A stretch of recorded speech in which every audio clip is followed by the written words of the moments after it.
மாண்பு பேரவைத் தலைவர்களே, தாங்களும் சட்டமன்ற உறுப்பினராக இருந்திருக்கிறீங்க, அவையில் நீண்ட காலம் வந்திருக்கிறீங்க. எப்பொழுதுமே அமைச்சருடைய பதிலுரைக்கு பிறகுதான் அவருடைய அறிவிப்பு இருக்கும். அதுதான் முக்கிய தத்துவம். எல்லாரும் உறுப்பினர்களும் அதான் எதிர்பார்த்துட்டு இருப்பாங்க. ஆளுங்கட்சியா இருந்தாலும் எதிர்கட்சியா இருந்தாலும் தாங்கள் பேசிய பிறகு, தங்களுடைய தொகுதி சம்பந்தமா பேசிய பிறகு, அந்த தொகுதியில் தங்களுடைய தொகுதிக்கு ஏதாவது அறிவிப்பு வருமானு எதிர்பார்ப்பாங்க. அது மட்டும் இல்ல, அறிவிப்பு கொடுத்துட்டா எல்லா தொலைக்காட்சியிலையும் ஊடகங்களும் இதுதான் வந்துகிட்டு இருக்கும். அமைச்சருடைய பதில் வராது.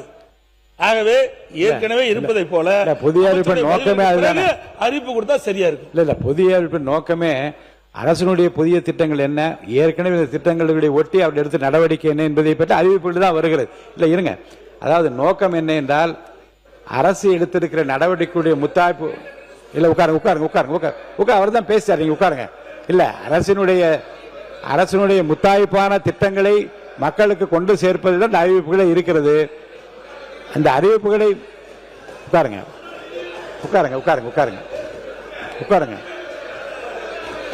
உட்காருங்க. மாண்பு உறுப்பினர் தங்கம் தென்னரசு அவர்கள், எனக்கு எல்லா கருத்தையும் கேட்கலாம், கேட்டு நான் முடிவு சொல்றேன்.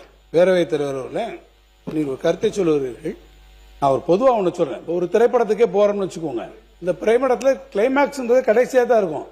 எப்படியுமே நீங்க ஒரு 2 மணி நேரம் இருக்கத்தானே போக போறீங்க, இதெல்லாம் பார்க்கத்தானே போறீங்க. அதனால போய் உட்கார்ந்த உடனே கிளைமேக்ஸ் முதல்ல போட்டுருவோம். அதை கிளைமேக்ஸ் எல்லாம் பார்த்துட்டு அதுக்கப்புறம் அந்த படத்தை அவர் எப்படி டைரக்ட் பண்ணியிருக்காரு, எப்படி எல்லாமே நம்ம பார்த்து மெதுவாக அந்த திரைப்படத்தை பத்தி எப்படி வேணாலும் நம்ம அதை பத்தி கருத்து சொல்லிக்கலாம்னு சொன்னா அது அவ்வளவு தூரம் சரியா இருக்குமா?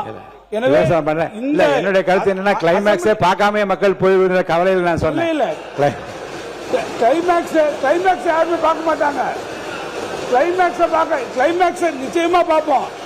உங்களுடைய கிளைமேக்ஸ் பேரவைத் தலைவர்களே, முடிச்சிடறேன். என்ன இன்னைக்கு ஒரு லைட்டர் வேணும் செய்யிங். இன்னைக்கு காலையிலேருந்து ஒரு முடிவில் என்ன பண்றீங்கன்னா, எதை முதல்ல சொல்லி எதை பின்னால சொல்றதுன்றது காலையில் வந்த உடனே அவர் பள்ளிக்கல்வித்துறை அமைச்சரை நீங்க பதில் சொல்லி அப்புறம் நீங்க பேசுங்க கேட்டுங்க அப்படின்றீங்க. இப்ப நீங்க அறிவிப்பெல்லாம் முன்னால விட்டுட்டு அப்புறம் திருப்பி அதுல பேசுங்கன்னு சொல்றீங்க.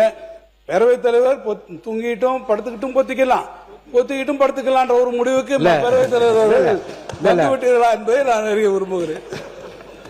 எதிர்கட்சி தலைவர் பேசுங்க.